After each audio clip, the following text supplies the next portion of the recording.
alhamdulillahi rabbil alamin. Wassalatu wassalamu ala asyrafil anbiya wal mursalin sayyidina wa maulana Muhammadin wa ala alihi wa sahbihi ajma'in.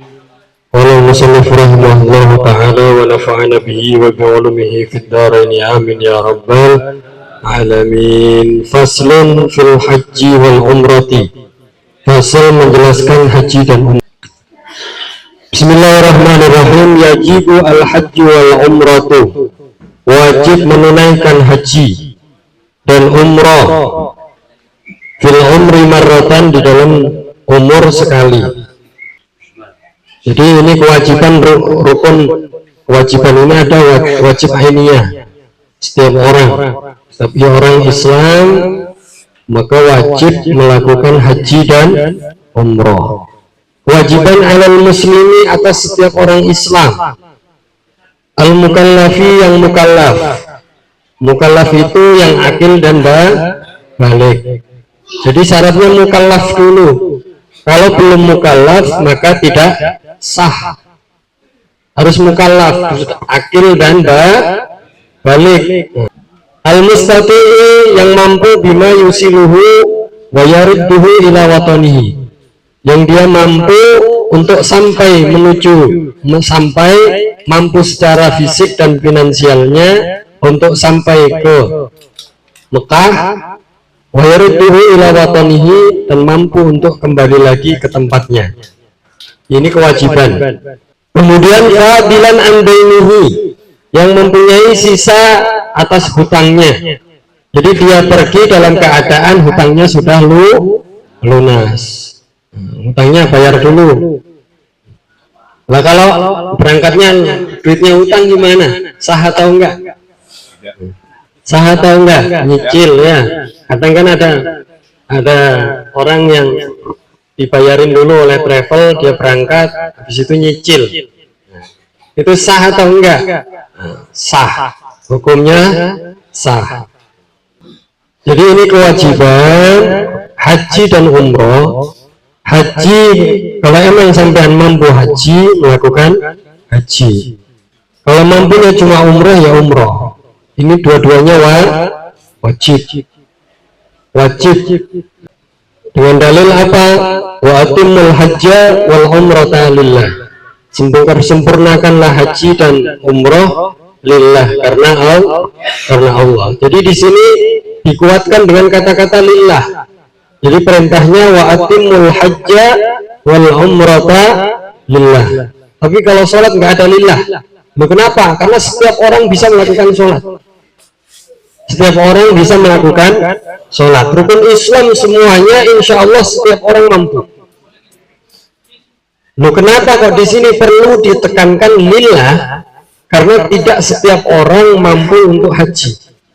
Tidak setiap orang mampu untuk umroh. Jadi tingkat untuk kesombongannya, tingkat untuk pamernya lebih dominan daripada rukun yang lain. Paham ya? Makanya kenapa di sini ditekankan di Al-Quran lillah.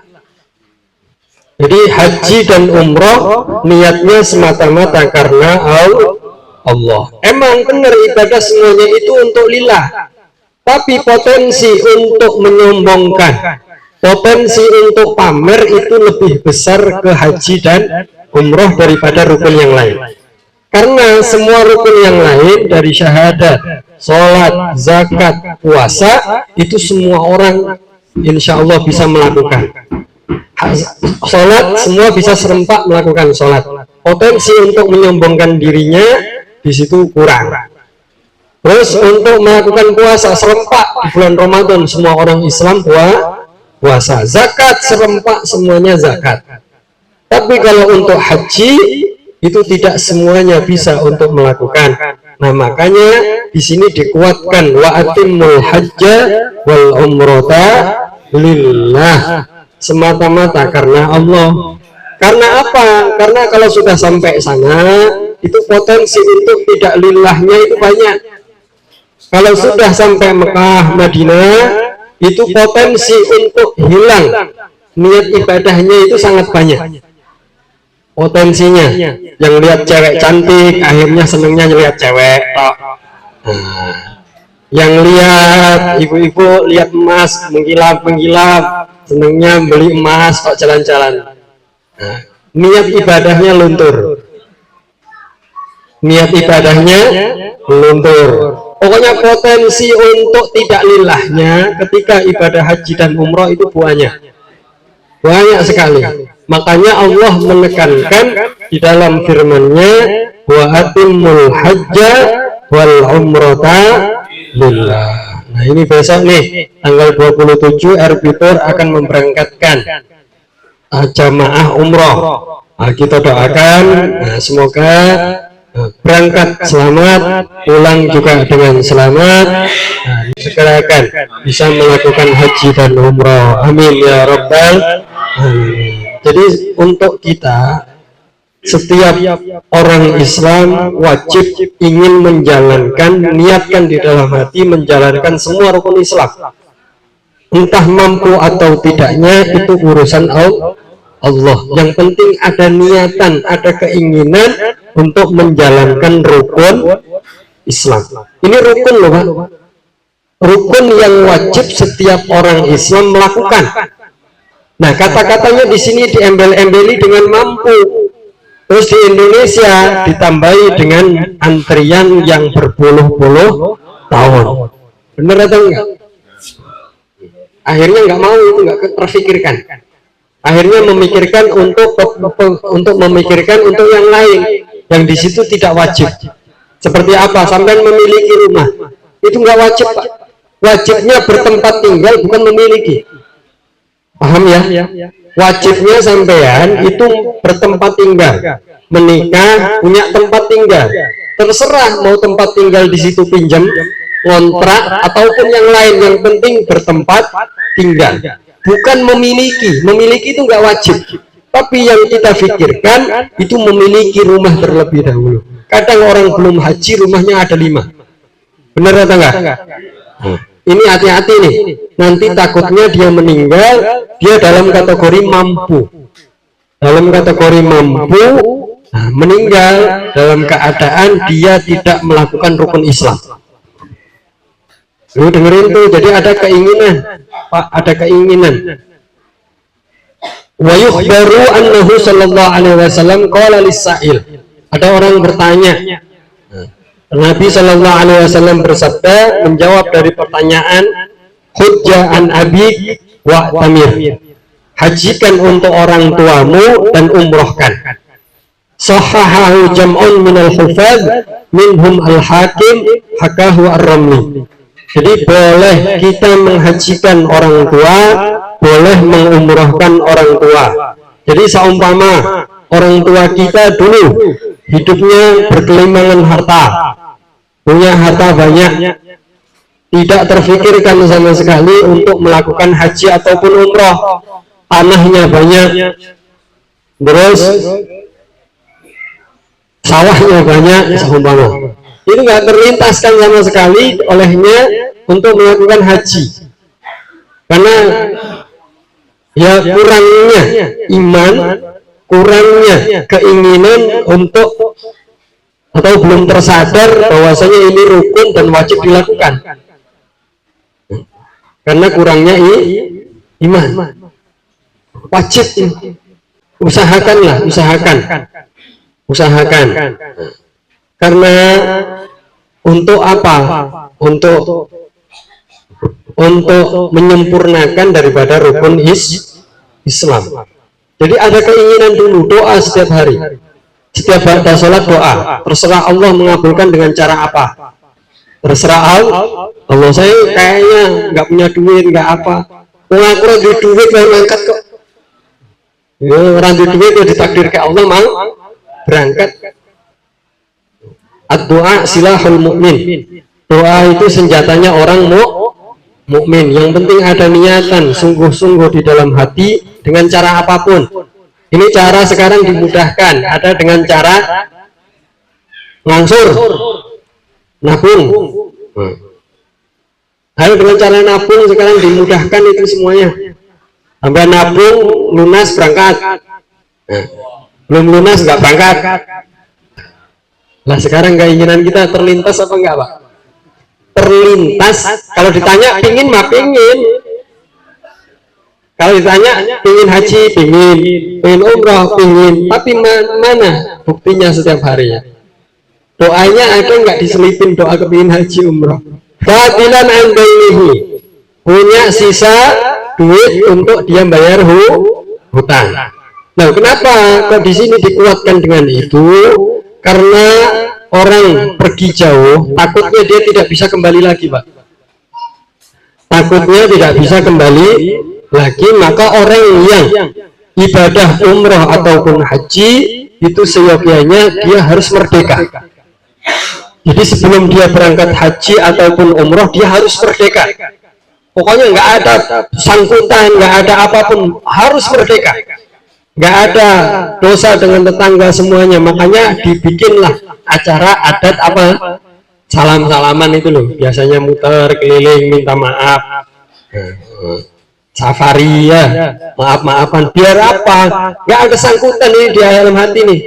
Kalau seumpama dia tidak bisa kembali lagi, sudah nggak ada hakul adam, sudah nggak ada hakullah. Hakul adam semuanya sudah dilepaskan. Bahkan apa? Dia harus merdeka. Dia tidak boleh memenjara hewan. Nah, jadi yang mau berangkat umroh ini yang punya burung atau apa, udah diberikan ke orang lain, kayak dilepas kayak apa, biar merdeka. Nah. Jadi sebelum berangkat, terus iya itu harus dipersiapkan betul-betul. Anggap apa? Anggap dia tidak akan kembali lagi. Anggap dia berangkat itu tidak mau kembali lagi. Karena perjalanannya jauh, nggak tahu apa yang terjadi di jalan, nggak tahu. Wa maskanihi Allah ikoini bihi, dan ada sisa untuk orang rumah, untuk pakaian Allah ikoini bihi yang pantas. Jadi duit itu dia punya duit, sisa untuk bayar hutang, ada sisa untuk keluarga, untuk siapa yang ditinggal di rumah, sisa untuk dia beli pakaian umroh, pakaian ihram. Nah, dia ada sisa. Wa mu'natiman alaihi mu'natuhu, dan orang-orang yang wajib dibiayai, dinafkahi oleh dia, muddata zahabihi wa iyabihi, di masa dia pergi dan dia pulang. Jadi disiapkan tuh, ditinggali. Oh, ini duit untuk kamu pegang selama bapak pergi, ditinggali. Sama kayak Mbah Maimun itu mau berangkat haji, beliau nitip ke anaknya, ke Mbah Ubab, bab ini duit, nek aku balik duit itu balik ini, nek aku rambalik bagi gue anak-anak. Ini pondoknya duit tak, duitnya ini cuma punya itu doang, udah dititipin, karena harus ada sisa kan. Beliau udah nggak wajib lagi, tinggal wajib nafkahi siapa? Istrinya ikut, tinggal nafkahi siapa? Anaknya udah gede-gede semua, udah nggak wajib nafkahi. Jadi harus memikirkan untuk orang rumah, difikirkan. Wa arkanul haji al-ihram wal wuquf bi Arafah. Sekarang ihram, kewajiban rukun haji itu yang pertama adalah ihram. Jadi ihram itu memakai pakaian ihram. Kalau untuk laki-laki, kalau perempuan yang penting semua badan tertutup kecuali tangan dan wajah. Kecuali tangan dan wajah. Kalau laki-laki pakai pakaian ihram. Tidak boleh pakaian yang berjahit. Kalau pakai pakaian yang berjahit itu begini. Jadi ini selendang nih, ditumpuk-kerupkan, ini dijahit. Jadi ini namanya berjahit. Paham ya, begitu ya. Jadi menyatukan kain satu dengan kain yang lain. Ini kan kalau selendang kan begini kan los. Kalau sarung sambilan kan ada jahitan di tengahnya. Ini namanya pakaian berjahit. Nah, nggak boleh. Berarti kalau pakai sempaknya jahitan nggak boleh. Kalau boleh pakai sempak, gondol gandul, lo gampang. Biar nggak gondol gandul, sampai punya kain begini nih, gubet-gubetin aja. Iya, gubet-gubetin. Yang penting jangan dicai, yang penting manuwe ramabur. Terus mikot itu ada dua, ada mikot zamani, ada mikot makani. Ada mikot zaman, ada mikot makan. Wa amma zamanul ihram bil umrah fa jami'us sanah. Jadi kalau zaman waktunya ihram untuk haji itu mulai dari Syawal sampai Dzulhijjah tanggal 10. Ya. Mikot zamannya untuk haji itu mulai dari Syawal sampai Dzulhijjah. Kalau mikot zamaninya umroh bebas, semua tahun boleh umroh. 1 tahun penuh boleh umroh. Itu zamannya. Nah, tapi kalau mikot makan ada tempat khusus untuk orang itu ngambil mikot. Ada tempat khusus. Jadi ada batasan-batasan. Di situ orang boleh ngambil mikot. Kayak di Bir Ali, Yalamlam, Jirona, Tan'im, di masjid mana Aisyah itu ada batasan-batasannya. Wa tawafu bil bait, dan tawaf di Baitullah. Jadi tawaf di Baitullah itu harus keluar dari Baitullahnya. Gak boleh sampean tawaf deket-deket ke Baitullah. Karena Baitullah dulu pernah roboh kebanjiran. Jadi dibangun kembali.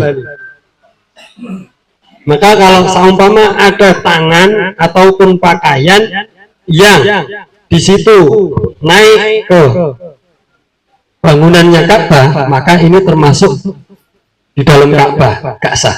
Jadi orang tawaf itu harus di luar Ka'bah. Harus di luar Ka'bah. Nah, awal mula orang tawaf itu dimulai dari Hajar Aswad. Jadi jadi ketika jalan ke Hajar Aswad itu disunahkan untuk nyium Hajar Aswad. Kalau enggak istilam ke Hajar Aswad. Bacanya Bismillah, Allahu Akbar, Allahu Akbar. Allahumma imanan bika wa tasdiqan bi kalimatika wa wafa'an bi ahdika wa ittiba'an li sunnati nabiyyika Muhammadin sallallahu alaihi wasallam. Kemudian nyium Hajar Aswad, nyium jidatnya, tempelin, nyium. Nah, habis itu baru. Jadi orang tawaf itu menjadikan Ka'bah itu di sisi kirinya. Seumpama orang itu kedorong, akhirnya Ka'bah itu jadi di hadapan dia atau di belakangnya. Maka dia harus mundur dulu. Kalau emang kelewatan. Nah, kan namanya orang ramai kan kadang kedorong ya. Kedorong akhirnya Ka'bah itu tidak di sebelah kiri kita. Karena kedorong, entah itu di belakang atau di depannya, maka dia mundur dulu. Kalau emang bisa mundur. Kalau nggak mundur, berarti ini hitungan keliling sekali ini nggak dihitung. Paham ya? Karena kelilingnya itu harus 7 kali secara yakin. Harus 7 kali secara yakin. Dan menjadikan Ka'bah itu harus di sebelah kiri kita. Kemudian wasa'yu baina Safa wal Marwah. Sa'i antara Safa dan Marwah. Itu rukun. Rukun sa'i antara Safa dan Marwah. Kemudian yang terakhir, yang kelima, wal halqu awit taksir. Nyukur gundul atau memotong. Jadi nyukur gundul afdal untuk laki-laki, kalau memotong afdal untuk perempuan. Karena kalau nyukurnya gundul itu dikerok, itu mendapatkan doanya Kanjeng Nabi 3 kali. Rahimallahu lil muhallikin, rahimallahu lil muhallikin. Orang pada nanya, walil muqassirin ya Rasulullah, untuk orang yang cuma motong pendek aja ya Rasulullah. Didoakan sekali lagi, Allahumma firlil muhallikin, ya Allah ampunilah orang yang cukurnya gundul. Allah, ya Allah ampunilah orang yang cukurnya gundul. Sampai 3 kali. Lah minimal taksir itu 3 helai rambut. Jadi minimal motong itu 3 helai rambut. Terserah menghilangkannya dengan cara apapun. mau dipotong pakai gunting, mau dicabut, atau mau dibakar, boleh. Yang penting menghilangkan rambut. Wahya ilal wukuf, dan umroh, kewajiban rukunnya umroh ilal wukuf, kecuali wukuf. Jadi wukuf itu khusus haji. Jadi paham ya, kalau umroh nggak pakai wukuf, karena Kanjeng Nabi di hadis menyebutkan al-hajju arafah, al-hajju arafah, di hari arafah itu. Jadi mulainya wukuf mulai tanggal 9 ba'da zuhur sampai dengan subuh di hari raya. Itu orang wukuf haji dari mulai zawal, dari mulai waktu zuhur sampai subuh. Berarti panjang kan ya? Kalau seumpama ketinggalan di waktu tersebut, maka sudah tidak sah hajinya. Karena haji harus wukuf. Makanya orang-orang yang di Arafah kalau sedang sakit pas waktunya haji itu biasanya dibawa pakai ambulan, keliling. Udah kelilingin doang. Karena minimal orang wukuf itu berdiam sebentar di Masy'aril Haram. Berdiam walaupun sebentar, tapi sunnahnya itu mengumpulkan antara siang dan malam. Sunnahnya orang wukuf mengumpulkan antara siang dan malam. Yaitu perginya, kalau ingin pergi keluar daripada Masy'aril Haram, tempat orang-orang wukuf itu, ingin ke Musdalifah, perginya setelah maghrib. Jadi setelah azan maghrib, sampai baru pergi dari situ. Nah, nanti sholatnya jamak takhir di Musdalifah. Nah, jamak takhir di Musdalifah. Di situ sholatnya jamak takhir, sampean kan di situ di Musdalifah wajib mabit, mabit nginep di situ. Nah, di situ mandi dulu, sholat jamak takhir dulu, terus ngumpulin apa kerikil pak ya, ngumpulin batu-batu itu. Pernah ikut manasik sekali, pondok mengadakan anak-anak hatam alfiyah. Anak-anak yang hatam alfiyah itu mengadakan manasik. Oh, baru nyangkut. Karena apa ya, dawuh, kalau kepingin paham fikih, pahami bab haji. Kalau kepingin paham fikih, pahami bab haji. Jadi semua ilmu itu ada kuncinya. Kuncinya kepingin paham fikih, paham dulu bab masalah haji. Insya Allah yang lainnya dimudahkan. Karena masalah bab haji kok kenapa susah? Karena kita nggak ada gambaran, nggak ada gambaran sama sekali. Rukunnya umroh itu sama kayak rukunnya haji kecuali wukuf. Jadi orang umroh nanti ya niat, ihram kan, pakai pakaian ihram ya, niat ihram, terus tawaf, sa'i, tahlul. Wa li hadhil arkan furudun wa syurutun. Ini rukun ada fardu, ada syarat. La budda min muraatiha, maka wajib untuk menjaga syarat dan fardunya. Wa haruma ala man ahrama tibun. Dan keharaman bagi orang yang ihram, yang pertama memakai minyak wangi, memakai wangi-wangian.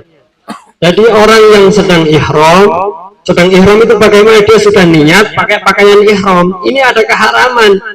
Sama kayak sampean sholat takbiratul ihram, berarti ada keharaman yang tidak boleh dilakukan. Ini orang yang pakai pakaian ihram, sudah niat ihram, entah itu untuk haji ataupun untuk umroh, maka dia ada keharaman yang harus dihindari. Yang pertama keharamannya apa? Meninggalkan wangi-wangian. Tidak boleh pakai minyak wangi.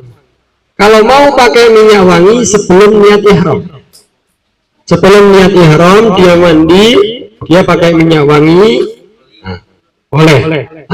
Tapi seumpama begini, kalau dia pakai minyak wangi nih, terus pakai pakaian ihram, ya kan? Ini kan pakaian ihramnya kena minyak wangi. nanti sampai Mekah, karena jarak dari Bir Ali ke Mekah itu jauh, kayak sini ke Surabaya jauh 6 jam 7 jam. Tapi kalau dari Masjid Nabawi itu dekat, paling cuma 15 menit. Yang lamanya apa? Dimampirin dulu ke tempat oleh-oleh. Coba aja ya, kebun kurma ya. Mampir dulu ke kebun kurma. Halal, nyicipi sak warekmu gitu. Itu dekat, kalau dari Masjid Nabawi paling cuma 15 menit. Dari Bir Ali ke Mekah itu jauh 6 sampai 7 jam. Maka harus menghindari keharaman yang sedang ihram ini. Yang pertama memakai minyak wangi. Nah, tadi kalau bajunya atau badannya itu dipakaikan minyak wangi, terus dia niat ihram. Nanti kalau sampai Mekah itu kan disunahkan mandi. Kalau dia lepas ini pakaian ihram, ini nggak boleh dipakai lagi. Kalau dipakai lagi kena denda, harus bayar dam, karena pakaiannya ada minyak wangi. Sampean sama saja memakai pakaian ihram yang ada minyak wanginya, karena keadaanmu dalam keadaan ihram. Yang kedua, waduhnu ra'sin, pakai minyak kepala, minyak rambut, walihiyatin, minyak jenggot. Karena kenapa? Orang Arab itu untuk menjaga diri, menjaga dari suhu ekstrim, itu orang-orang sana itu badannya diminyakin, Pak. Jadi biar badannya lembab, karena suhunya ekstrim, panasnya bisa nyampe berapa, 50 ke atas derajat.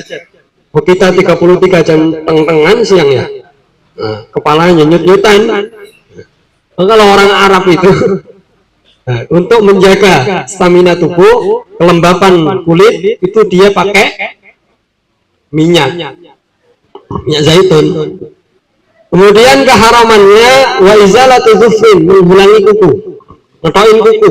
Lagi ihram ngetokin kuku, atau terserah menghilangkan kukunya pakai cara apapun, entah itu digigitin, entah itu apa, kecuali kalau luka. Jalan, kukunya panjang nih, kesandung, kukunya luka, nyoplok. Nah, ini yang luka, ini boleh dihilangkan. Karena kalau sakit kan, karena sakit, boleh dihilangkan untuk menghilangkan rasa sakit. Atau kukunya nancep ke dalam, kukunya nancep. Jadi kalau nggak diambil ini sakit. Nah, boleh itu yang nancep itu dipotong. Tapi yang sakitnya aja, Bu, nggak semuanya. Kalau semuanya nggak boleh. Wasya'rin, motong rambut. Haram, orang sedang ihram motong rambut, nggak boleh. Nah, kalau rontok gimana, Pak Ustadz? Nah, rontok kan nggak ada kesengajaan. Kalau ada kesengajaan, maka hukumnya haram. Tajibul fidyah fi salati sya'arat. Maka kalau tiga rambut yang sampean begini-gini nih, garuk-garuk, kecabut tuh rambutnya, ada 3 helai, maka wajib bayar fidyah. Wajib bayar fidyah, denda. Hati-hati ketika dia ihram, dia tidak berani pakai sabun, pakai sampo, karena di dalam sabun dan sampo di situ ada wanginya. Yang kaul kedua, itu walaupun wangi tapi namanya tetap sabun. Sabun sama minyak wangi beda. Nggak ada orang pakai parfum sabun, nggak ada. Bener nggak? Nah, kalau sampai mengikuti kaul yang kedua, udah pakai sabun mas sabun aja. Loh, itu kan wangi, nggak boleh. Ini namanya apa? Sabun apa parfum? Sabun. Kalau emang ini namanya parfum, kamu parfuman pakai sabun aja. Masuk akal kayaknya? Masuk akal ya? Parfum ya parfum sendiri, sabun sendiri. Nah, terserah, tapi ya untuk berhati-hati, ikutlah kaul yang pertama. Nah, jangan pakai. Wajima'un, haram ketika ihram kumpul suami istri. haram jima.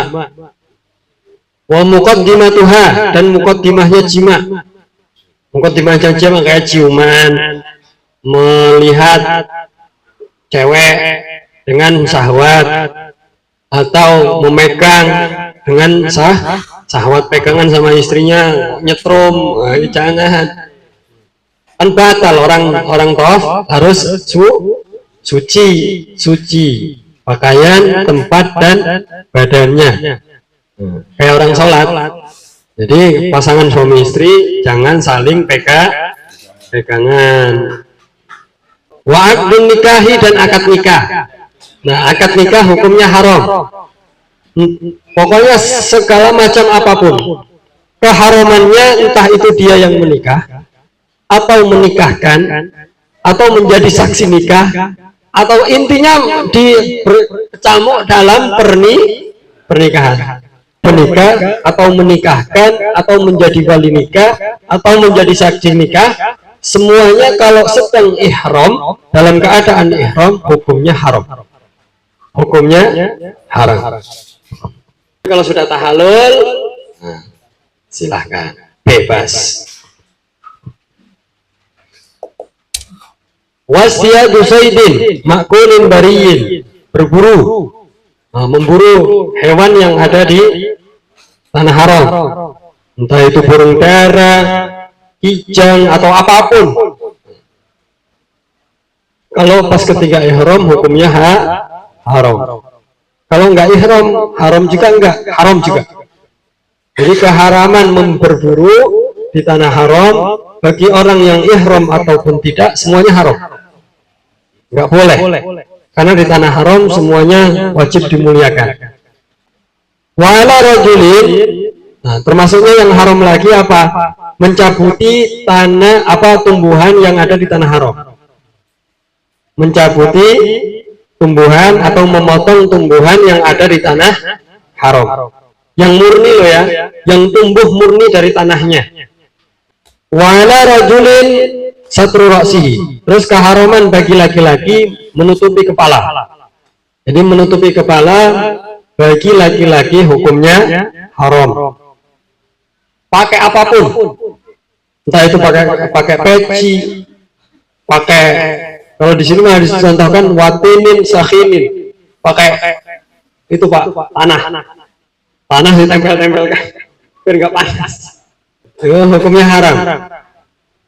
Yang haram itu nempel nih di kepala. Jadi kepala ini harus kebuka.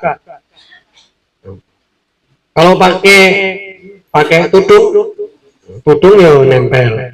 Pokoknya intinya semuanya yang nempel itu hukumnya haram. Kalau payung nggak apa-apa, kan nggak nempel. Payung nggak apa-apa. Atau pakai yang kayak orang Jepang itu, yang orang Jepang yang ninja itu, yang payung begini seret, yang kayak orang ninja, kan nggak nempel tuh. Nggak apa-apa. Walubsu mukhidin, dan keharaman juga bagi laki-laki memakai pakaian yang berjahit. Wa alaiha satru wajhiha, dan bagi perempuan keharamannya apa ketika ihram? Ditambahi keharamannya menutupi wajah. Oh, makanya hati-hati nih, harus lillah tenan nih, harus fokus ibadah. Itu lagi di Baitullah, di Masjidil Haram, di Baitullah harusnya jaga adab, karena itu masjid yang Allah letakkan, bangunan yang Allah letakkan pertama kali di bumi ini, harus beradab kepada Allah. Wah, ini godaannya macam-macam.